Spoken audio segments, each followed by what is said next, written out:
तो दोस्तों स्वागत है आपका एक बार फिर से मेरी क्लास में। देखिए मैं आपको 2015 पॉलिटेक्निक प्रवेश परीक्षा का जो है पेपर सॉल्व करा रहा हूँ। ये हमारा पार्ट दूसरा है। पार्ट 1 में मैंने आपको कुछ क्वेश्चन बताया, अब पार्ट 2 में भी कुछ क्वेश्चन डिस्कस करूँगा। इसी तरह 2015 का पेपर ख़त्म होने के बाद मैं आपको 2014, उसके बाद 2013, फिर 2012, इस तरह सब जो है आपको क्वेश्चन पेपर के एक एक प्रश्न को, मैथ के एक एक प्रश्न को आसानी से आपको जो है अच्छे से मेथड वाइज समझाऊंगा। तो जो भी बच्चे पॉलिटेक्निक की प्रवेश परीक्षा देने वाले हैं यानी एंट्रेंस एग्ज़ाम, ठीक है, एंट्रेंस एग्ज़ाम जो भी देने वाले हैं तो मेरी वीडियो को ध्यान से देखिए तो आपको मैथ पूरा समझ में आ जाएगा। तो जो है आप एंट्रेंस एग्ज़ाम में मैथ का पेपर पूरा ज़रूर सॉल्व कर लेंगे। तो देखिए आगे का हमारा एक क्वेश्चन है।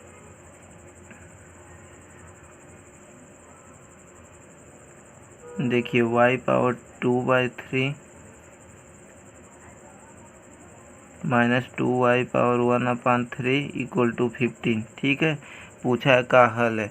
आप जानते हैं कि इसमें जो है ऑप्शन रहेगा, एक क्वेश्चन का 4 आंसर रहेगा।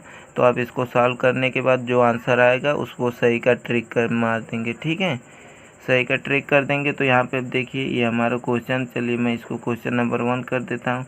अब एक चीज़ आप यहाँ पे देखिए y/1/3, अब इसका स्क्वायर कर सकते हैं क्योंकि आप जानते हैं घात के ऊपर घात रहती है तो गुणा होता है। तो y/1/3, 1/3 में 2 का गुणा हो जाएगा, यानी ठीक है 2 का गुणा हो जाएगा तो 2/3 आ जाएगा, यानी यही वाला आ जाएगा। इसको हम ऐसे लिख सकते हैं, ठीक है, माइनस 2y/1/3। 15 को हम इधर कर देते हैं तो -15 हो जाएगा इक्वल टू 0, ठीक है। ये पक्षांतर वाला है, 15 को हमने इधर पक्षांतर कर दिया। अब देखिए हमारा, देखिए y/1/3 यहाँ भी है। तो अब अगर हम इसको कुछ मान लेते हैं, ठीक है, तो देखिए अगर मान लीजिए हम यहाँ पे x मानते हैं तो x² माइनस 2x माइनस 15 कुछ इस तरह का द्विघात समीकरण के टाइप का है, ठीक है। जैसे होता है ना ax² plus bx plus c equal to 0, द्विघात समीकरण का जो है स्टैंडर्ड फॉर्म होता है, ठीक है, यानी मानक रूप होता है। तो अब देखिए इसको हम कुछ मान लेते हैं तब आपको देखिए आसानी से समझ में आएगा। तो y पावर यहाँ पे हम सपोज करके लिख सकते हैं या फिर हिंदी में इसको कहते हैं माना y/1/3 इक्वल टू x, कुछ भी हम मान सकते हैं, ठीक है। y/1/3 इक्वल टू जो है x हम मान लिए या फिर z मान सकते हैं, कोई भी जो है अक्षर हम मान सकते हैं। तो यहाँ पे देखिए तो y/1/3 की जगह अगर हम x रखते हैं तो x का जो है स्क्वायर हो जाएगा क्योंकि 1/3 का स्क्वायर है, ठीक है। x² माइनस 2 इंटू देखिए y/1/3 की जगह हमने x माना है तो यहाँ पे x आ गया -15 इक्वल टू 0। अब यहाँ पे देखिए द्विघात समीकरण हमारा बन गया। तो इसको देखिए गुणनखंड करते हैं तो x² माइनस, अब देखिए 15 का गुणनखंड करेंगे तो 3 गुणे 5 होगा, तो 3 गुणे 5, तो बीच वाले को भी अब 5 और 3 में हम तोड़ेंगे, देखिए -5x लिखेंगे, -5x प्लस 3x। इस तरह का द्विघात समीकरण का गुणनखंड करना आप जानते ही हैं, पिछली क्लास में पढ़े हैं, मैं आपको फिर भी एक बार समझा दे रहा हूँ। पिछले वीडियो में भी ऐसा कई क्वेश्चन आया था। तो देखिए मैंने यहाँ पे माइनस क्यों लगाया, यहाँ पे प्लस क्यों लगाया, यही आपको समझना है। तो पहले देखिए माइनस और प्लस रहेगा तभी घटेगा, ठीक है, क्योंकि हमें आंसर माइनस में लाना है। माइनस में लाना है तो देखिए जो बड़ा वाला नंबर उसके आगे माइनस रखेंगे तभी माइनस में आंसर आएगा। अगर हम यहाँ पे प्लस 5x माइनस 3x रखेंगे तो 5 माइनस 3 2 आएगा, लेकिन प्लस 2 आएगा, प्लस 2x आएगा, हमें माइनस 2x लाना है। तो इसीलिए बड़ा वाले नंबर के आगे माइनस करेंगे, छोटे वाले नंबर के आगे प्लस, ठीक है। अगर दोनों जगह प्लस कर देंगे तब तो 5 और 3 8x हो जाएगा, हमें 2x लाना है। तो आप ये चीज़ समझ गए होंगे, एक जगह माइनस एक जगह प्लस करना है तो हमें माइनस में आंसर लाना है। तो जो बड़ा वाला नंबर है उसके आगे माइनस करेंगे, दूसरा प्लस कर देंगे तो हमारा घट के -2x आ जाएगा। अब देखिए जो दोनों में कॉमन रहता है उसको कॉमन करते हैं, x दोनों में है तो एक x हमने कॉमन किया तो देखिए हमारा बचा है x, ठीक है, x बचा है। अब देखिए x माइनस, अब यहाँ से x कॉमन हो गया, कॉमन का मतलब आप सीधी सी बात जानते हैं भाग, ठीक है, भाग देना होता है। तो अब देखिए x² में x से भाग देंगे तो केवल x बचेगा, 5x में x से भाग देंगे तो x से x कट जाएगा, 5 बचेगा खाली। अब यहाँ पे देखिए प्लस, अब देखिए यहाँ पे 3x है, इसमें तो x है नहीं तो x कॉमन नहीं हो सकता। आप 3 देखते हैं, इसमें भी 3 आएगा, क्योंकि 3 से 15 को हम भाग दे सकते हैं, ठीक है। तो 3 हम कॉमन ले सकते हैं, 3 कॉमन लिया तो यहाँ पे केवल x बचा माइनस। अब 3 से 15 को भाग दे देंगे तो 5 बचेगा। अब हमारा गुणनखंड सही भी है, क्योंकि देखिए दोनों ब्रैकेट में सेम आया। मैंने बताया पिछले वीडियो में भी कि गुणनखंड आपका सही रहेगा तो दोनों ब्रैकेट में एक ही आंसर आएगा, हम कह सकते हैं, ठीक है, एक ही नंबर आएगा। तो अब यहाँ से देखिए जो दोनों ब्रैकेट में होता है कॉमन, उसको हम एक ब्रैकेट में लिख देते हैं। बाकी जो बचता है उसको दूसरे ब्रैकेट में, ये x है प्लस 3 है, ये दूसरे ब्रैकेट में देखिए हमारा बराबर 0 है। तो अब देखिए दोनों के बराबर एक बार हम 0 करते हैं, x माइनस 5 बराबर 0 करेंगे तो यहाँ से देखिए x बराबर हमारा 5 इधर पक्षांतर हो जाएगा तो 5 आ जाएगा। अब दूसरा हम x प्लस 3 बराबर भी 0 करके रख देते हैं। तो देखिए जब x प्लस 3 है तो दूसरी तरफ पक्षांतर होकर माइनस 3 हो जाएगा। जैसे यहाँ पे माइनस वाला पक्षांतर होकर प्लस हो गया, जब भी पक्षांतर होता है तो उसका चिन्ह चेंज हो जाता है। अब एक चीज़ यहाँ पे देखिए, अब यहाँ पे आपको याद होगा कि जो है हमने यहाँ पे माना था कुछ, ठीक है, x जो है कि इसके जगह पे माना था, y पावर 1/3 की जगह पे x माना था। तो x बराबर जो 5 आया तो इसके जगह हम लिख देंगे y पावर 1/3 इक्वल टू 5, ठीक है। x बराबर 5 आया तो x हमारा किसके जगह पे हमने रखा था, y पावर 1/3 के जगह पे। तो x के जगह पे हमने y पावर 1/3 रख दिया, इक्वल टू 5 है हमारा। तो अब देखिए जब इधर 1/3 है तो दूसरे साइड जाता है तो 3 हो जाएगा, ठीक है। जो अपान वाला है वो ऊपर चला जाएगा, यानी y इक्वल टू हो जाएगा 5/3। आप इसको ऐसे भी समझ सकते हैं, आप यहाँ पे ये भी लिख सकते हैं दोनों पक्षों का घन करने पर, ठीक है। जब घन करेंगे तो 1/3 है ऐसे तो पावर 3 हो जाएगा, घन कर रहे हैं हम तो यानी पावर 3 लग जाएगा, इधर भी 3 लग जाएगा। तो आप देख सकते हैं मैंने अभी बताया यहाँ पे कि घात के ऊपर घात का गुणा होता है, 1/3 गुणे 3 होगा तो 3 से 3 कट जाएगा, इधर केवल y बचेगा और इधर 5/3 हो जाएगा। वही मैंने लिखा है y इक्वल टू 5/3, ठीक है। इसको आप अच्छे से समझ लीजिएगा। आप ये भी लिख सकते हैं दोनों पक्षों का घन करने पर, घन करेंगे तो जो मैंने अभी बताया वैसे हो जाएगा। तो अब यहाँ पे देखिए जब 5/3 है तो यानी 5 गुणे 5 गुणे 5 तो 5 पच्छे 25, पच्छे 125। देखिए यहाँ पे हमारा 125 एक आंसर आ गया। अब दूसरा आएगा यहाँ पे x बराबर 1 -3 भी है तो x हमारा y पावर 1/3 की जगह पे x है, तो फिर हम जो है y पावर 1/3 इक्वल टू लिख देंगे -3, ठीक है। दूसरा मान हम लिख देंगे, पहला मान तो हमारा आ गया, दूसरा मान फिर देखिए वही चीज़ है, y बराबर हो जाएगा -3/3, जैसे यहाँ पे हुआ y बराबर 5/3, वही चीज़ एकदम सेम। तो फिर देखिए y बराबर, अब फिर इसके पावर 3 है -3 गुणे -3 गुणे -3, 3 बार गुणा होगा तो यानी देखिए 3 3 का 9 3 27। अब यहाँ पे देखिए माइनस भी साथ में है तो माइनस का भी 3 बार गुणा होगा, तो माइनस का माइनस में गुणा प्लस, फिर प्लस का माइनस में गुणा माइनस, ठीक है। ये सब चीज़ें आपको एकदम छोटी क्लासों में 4 5 6 7 में ये सब को आपको मिलेगा, घन करना, घातांक, ठीक है, घातांक, कड़ी, ये सब आपको पिछली क्लासों में मिलेगा। अब देखिए हम अगला क्वेश्चन तुरंत सॉल्व करते हैं। यहाँ पे देखिए क्वेश्चन नंबर 2 इसको करते हैं। साइन थीटा इक्वल टू देखिए दिया है 1/√2, ठीक है, 1/√2। तो यहाँ से देखिए 3 sin स्क्वायर थीटा देखिए -4 sin cube theta into cos theta, ठीक है। तो यहाँ से देखिए साइन कास वाले, एक मिनट यहाँ पे रुक जाइए थोड़ा। तो देखिए हमारा ये वाला क्वेश्चन है। आप तो जानते हैं ट्रिग्नोमेट्री के क्वेश्चन को सॉल्व करने का कई तरीका होता है, तो मैं सबसे सिंपल तरीका लगाता हूँ कि देखिए साइन थीटा का मान हमारा दिया है 1/√2, तो तुरंत आप अपने दिमाग में लगाइए कि साइन जो है कितने डिग्री का मान 1/2 होता है, ठीक है, 30 अंश, 60 अंश, 45 अंश, 90 अंश, ठीक है, कितने डिग्री का मान होता है 1/2। आपके दिमाग में तुरंत ये सब याद रहना चाहिए। तो देखिए यहाँ से साइन 45 अंश का मान 1/2 होता है, 1/√2, ठीक है, 1/2 तो 30 अंश का मान होता है, ये अंडर रूट में 2 है यानी कड़ी में 2 है, ठीक है। तो साइन 45 अंश का मान 1/कड़ी में 2 होता है। तो देखिए यहाँ से हमारा जो है, थीटा के जगह पे 45 अंश आ गया, ठीक है। साइन 45 अंश का मान 1/2 होता है, यानी थीटा बराबर देखिए हमारा आ गया 45 अंश, ठीक है। थीटा का मान 45 अंश आ गया। तो अब देखिए बस हमारा इसका मान हमें पूछा है, ठीक है। साइन थीटा का मान 1/2 दिया था और 3 sine square theta minus 4 sine cube theta into cos theta का मान हमसे पूछा था। तो जहाँ जहाँ थीटा उसके जगह हम 45 अंश रख देंगे। तो 3 साइन स्क्वायर 45 अंश माइनस 4 साइन क्यूब 45 अंश इंटू देखिए कास 45 अंश, ठीक है। कास 45 अंश जहाँ जहाँ थीटा हमने 45 अंश रख दिया। अब देखिए 3 साइन 45 अंश का मान अभी आपने देखा 1/√2, ठीक है। 1/√2।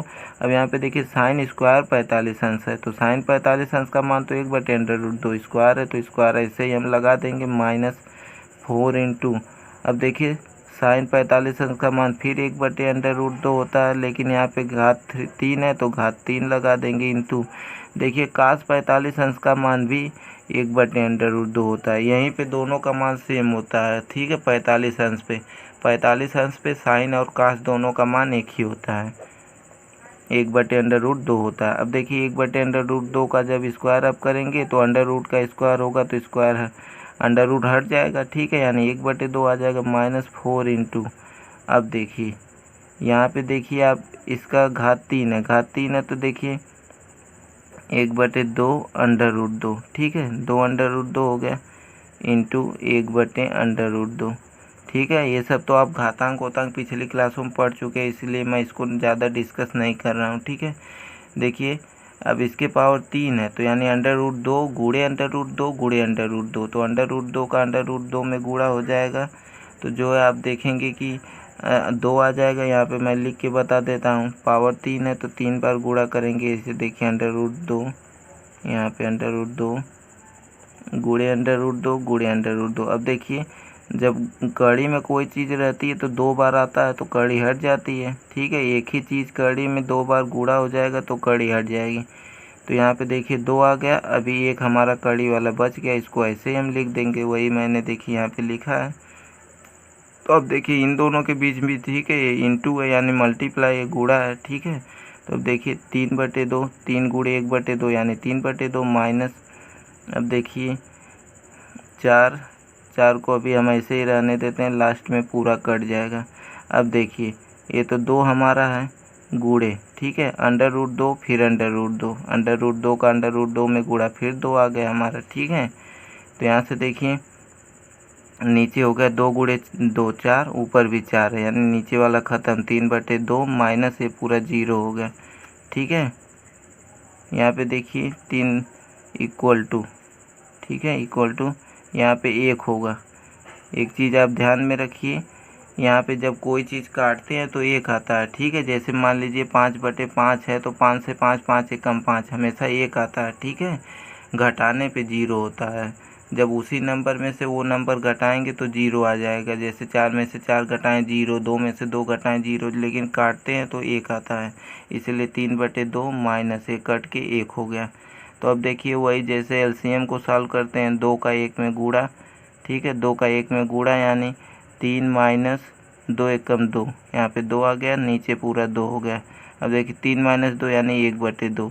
तो अब देखिए 1/2, अब देखते हैं इसका आंसर कैसे दिया है। हाँ ऐसे ही दिया है, ठीक है। अगर डिग्री में दिया रहता है कि 0 अंश 30 अंश, वैसे तो नहीं निकलेगा, क्योंकि यहाँ पे थीटा उटा हमारा कुछ है नहीं कि थीटा बराबर 1/2 है, तो थीटा का मान हम निकाल लेंगे, ठीक है। तो 1/2 देखिए हमारा ऑप्शन में दिया है, तो बस ये ऑप्शन सही हो जाएगा। इसी तरह आपको क्वेश्चन को सॉल्व करना है, फिर जो ऑप्शन आपका जो है मैच करेगा वही आप टिक कर देंगे। अब देखिए अगला क्वेश्चन है हमारा, अगला क्वेश्चन देखते हैं, क्वेश्चन नंबर 3। एकदम वही चीज़ इसमें भी है, देखिए काश थीटा बराबर 1/2 दिया है, ठीक है।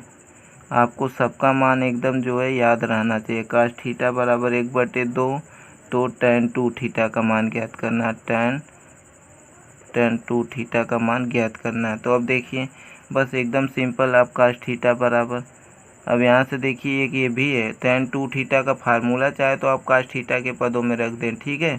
tan 2 थीटा का फार्मूला cos थीटा के पदों में रख दे, चाहे आप थीटा का मान निकाल ले। तो देखिए मेरे हिसाब से यही सबसे आसान होता है। देखिए cos 60 अंश, ठीक है, cos 60 अंश का मान देखिए होता है 1/2। आप सबका मान देखिए, बस ट्रिग्नोमेट्री कुछ दिन पढ़ेंगे ना, सबका मान ऑटोमेटिक है। आप क्वेश्चन को सॉल्व करते जाइए। क्वेश्चन को साथ कहते हैं ना कि अभ्यास से सब कुछ होता है। अभ्यास करते रहेंगे तो आपको जो है सब कुछ कर लेंगे, ठीक है। तो अभ्यास करते रहिए, हर एक टाइप के क्वेश्चन को सॉल्व करते रहिए। देखिए ऑटोमेटिक जब हम लोग पढ़ते थे तो जो है ये सब याद ही नहीं करते थे, बस जो है इसके ऊपर फार्मूल यानी इसके ऊपर हम क्वेश्चन को सॉल्व करते थे और इन सब का मान हम देख के ही लिख लेते थे, देख के ही लिखते थे। लेकिन इतना हम क्वेश्चन सॉल्व करते थे कि कुछ दिनों बाद ऑटोमेटिक सबका मान याद हो जाता था। तो देखिए 60 अंश का मान 1/2 होता है। तो देखिए थीटा की जगह पे हमारा जो है 60 अंश आ गया, 60 अंश आ गया। तो बस डायरेक्ट हम यहाँ पे tan 2 थीटा का मान पूछा है तो tan 2 गुणे 60 अंश, ठीक है, tan 2 गुणे 60 अंश हो गया, यानी tan 120 अंश हो गया हमारा। तो अब देखिए tan 120 अंश, तो tan 120 अंश, तो अब इसको हमें दो पदों में तोड़ना पड़ेगा, छोटा करना पड़ेगा। तो इसको हम लिख सकते हैं 90 प्लस थीटा, ठीक है, यानी 90 प्लस 30 अंश। क्योंकि आप जानते हैं कि जब बड़ा होता है मान तो हम केवल अब साड़ी में देखेंगे तो 90 अंश तक का ही मान दिया रहता है, ठीक है, 0 अंश, 30 अंश, 45 अंश, 60 अंश, 90 अंश। तो अब देखिए tan 90 प्लस थीटा, ठीक है, 90 प्लस थीटा में सबका चेंज होता है, साइन का कॉस, कॉस का साइन और टैन का कॉट होता है, ठीक है, कॉट का टैन होता है। तो अब यहाँ से आप देखेंगे tan 90 पर प्लस थीटा बराबर कॉट थीटा।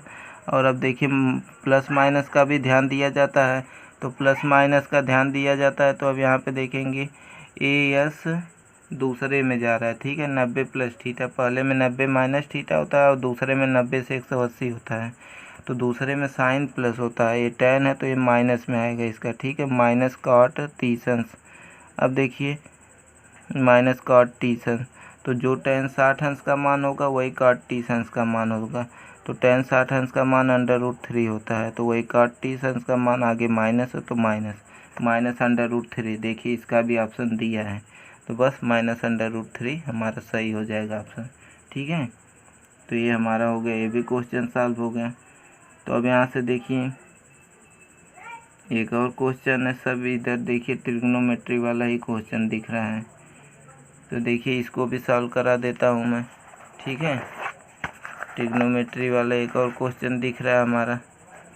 तो यहाँ से देखिए दिया tan a बराबर 1/√3, tan a बराबर 1/√3, ठीक है। और tan b का मान हमारा देखिए दिया है tan b बराबर √3, tan b बराबर √3 दिया है। अब देखिए पूछा क्या है हमारा, cos a into cos b, minus पूछा है sin a into sin b।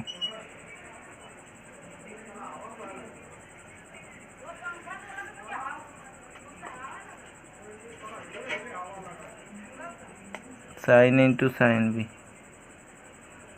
तो फिर मैं देखिए वही मेथड लगाता हूँ, वही मेथड। यहाँ पे देखिए tan कितना अंश का मान होता है 1/√3, ये सब देखिए यहाँ से a और b का मान हमारा निकल जाएगा। तो इधर साइड में देखिए लिख लेता हूँ, tan जो है 30 अंश का मान 1/√3 होता है, ठीक है, 30 अंश, tan 30 अंश बराबर 1/√3, यानी हमारा देखिए a बराबर 30 अंश आ गया। उसी तरह b बराबर देखिए tan 60 अंश बराबर होता है √3, ठीक है, tan 60 अंश बराबर tan b बराबर √3 होता है। और हम जानते हैं tan 60 अंश बराबर √3 होता है, यानी b का मान हमारा आ गया 60 अंश। अब देखिए a और b का मान बस हम रख देंगे डायरेक्ट, cos a हमारा 30 अंश है, तो 30 अंश इंटू cos 60 अंश माइनस, अब देखिए sin 30 अंश इंटू sin 60 अंश, ठीक है। अब देखिए अब यहाँ पे देखिए cos 30 अंश, cos 30 अंश का मान होता है कड़ी में 3/2, और देखिए गुणे cos 60 अंश का मान होता है 1/2, माइनस sin 30 अंश का मान 1/2, 1/2 अंडर रूट में नहीं होता है, ठीक है, 1/2 गुणे साइन 60 अंश का मान कड़ी में 3/2। अब यहाँ से देखेंगे हमारा कड़ी में 3/2 गुणे 2 4 हो जाएगा, यानी कड़ी में 3/4 माइनस। अब यहाँ पे भी देखिए कड़ी में 3 का एक में गुणा कड़ी में 3, 2 गुणे 2 4। देखिए दोनों सेम आ गया, कड़ी में 3/4 माइनस कड़ी में 3/4। मैंने अभी बताया कि घटाते टाइम जब दोनों सेम है तो 0। देखिए इसका मान 0 आ जाएगा। बिल्कुल हमारा ऑप्शन में 0 दिया है मान, तो यानी ये भी हमारा सही हो गया। ठीक है, तो ये देखिए ये हमारा हो गया, कौन सा क्वेश्चन है, 1 2 3 4, ये चौथा क्वेश्चन है। ठीक है, 4 क्वेश्चन हमने सॉल्व करा दिया। तो दोस्तों बस आज के लिए इतना ही, क्योंकि वीडियो ज़्यादा बड़ा हो जाएगा तो बाकी मैं अगले वीडियो में आपको सॉल्व कराऊंगा बाकी और कुछ क्वेश्चन। ठीक है, पॉलिटेक्निक प्रवेश परीक्षा का। तो दोस्तों आज के लिए इतना ही। आपको अच्छा लगा तो लाइक शेयर एंड सब्सक्राइब। अपने दोस्तों के साथ शेयर तो ज़रूर करें। मैं हमेशा कहता हूँ कि अपने दोस्तों को भी शेयर करें, जिनको अच्छा लगेगा, जिनको पढ़ना चाहते हैं वो अपना इस वीडियो को देख के कुछ सीख सकेंगे। तो दोस्तों धन्यवाद।